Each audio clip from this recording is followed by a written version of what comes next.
তাহলে স্কালোনির প্ল্যান কি ছিল? আর্জেন্টিনা ফার্স্ট হাফে ডিফেন্স থেকে বিল্ড আপ করে খেলার চেষ্টা করেছে, যেটা ছিল কমপ্লিট ডিজাস্টার। এই টাচ ম্যাপটা দেখুন, এটা পুরো আর্জেন্টিনা টিমের টাচ ম্যাপ। প্রথম 45 মিনিটে স্পেনের পেনাল্টি বক্সে আর্জেন্টিনার একটা টাচও নেই, একটাও না। এটাও বোধহয় ফাইনাল হিসেবে একটা রেকর্ড। এমিলিয়ানো মার্তিনেজ নিজের 6 ইয়ার্ড বক্সে 21 বার বল ধরেছেন, মানে নিজেদের ডি বক্সটাই ছিল আর্জেন্টিনার জন্য সবথেকে ডমিনেন্ট জোন, যেখানে তারা বল বেশি রেখেছে।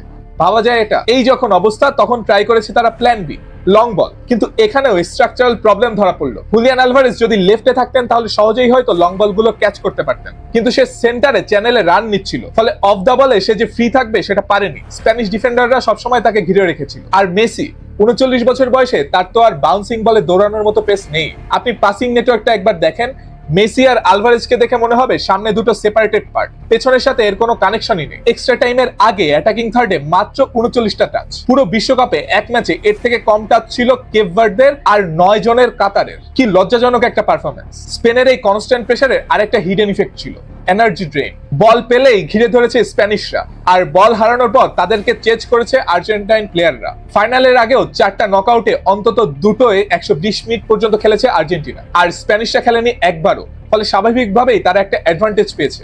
শেষ দিকে এনজো যখন লাল কার্ড খেলো, তখন এক্সট্রা টাইমে 10 জন নিয়ে খেলতে যেয়ে আর্জেন্টিনা একদম ডিভাস্টেটেড হয়ে গেছিল। সেই সুযোগে এক্সট্রা টাইমে কিন্তু একের পর এক চান্স ক্রিয়েট করেছে স্প্যানিশরা। এরকম সুযোগেই ফেরান তোরেস উইনিং গোলটা করলো উইলিয়ামসের নকডাউন। অনেকে অবশ্য প্রশ্ন করছেন লাউতারোকে নামায়নি কেন। এটা আমারও প্রশ্ন। লাউতারোকে নামিয়ে স্কালোনি ডিফারেন্ট ফরমেশন ট্রাই করতেই পারতেন। তবে ওই যে আমার কাছে মনে হয়েছে স্কালোনি আসলে খুব বাজে সাব করেছেন। তার উপর ছিল লিসান্দ্রো মার্টিনেজ এবং রোমেরোর ইনজুরি, যেখানে দুটো সাব নষ্ট হয়েছে। আবার শেষ দিকে তারা যখন 10 জনে পরিণত হয়ে গেল, তখন ডিফেন্ডার নামিয়ে তারা চেয়েছে খেলাটাকে পেনাল্টিতে টেনে নিয়ে যেতে। কারণ এই ম্যাচে আর্জেন্টিনা কিন্তু ডিফেন্স ভালো করছিল, তাদের ডিফেন্ডারদের মধ্যে বোঝাপড়া আর পজিশনিং বেশ ভালো ছিল, যে কারণে ইয়ামাল, ওলমো বা ওয়ারবাইজেলরা অন্য ম্যাচে বেশ ভালো স্পেস পেতেন বা চান্স ক্রিয়েট করতেন, সেটা এই ম্যাচে খুব সহজে পারেননি। তবে এই স্পেন শুধু বল দিয়ে না, বল ছাড়াও জিতেছে। Position with purpose, pressing with intelligence. তারা প্রমাণ করলো যে মডার্ন ফুটবলে স্পেসই আসলে সবচেয়ে বড় কারেন্সি, এবং সেই স্পেসই তারা কিনে নিয়েছিল পুরো 120 মিনিটের জন্য। শেষ বিশ্বকাপ ম্যাচে মেসির তাই আর কিছু করার ছিল না।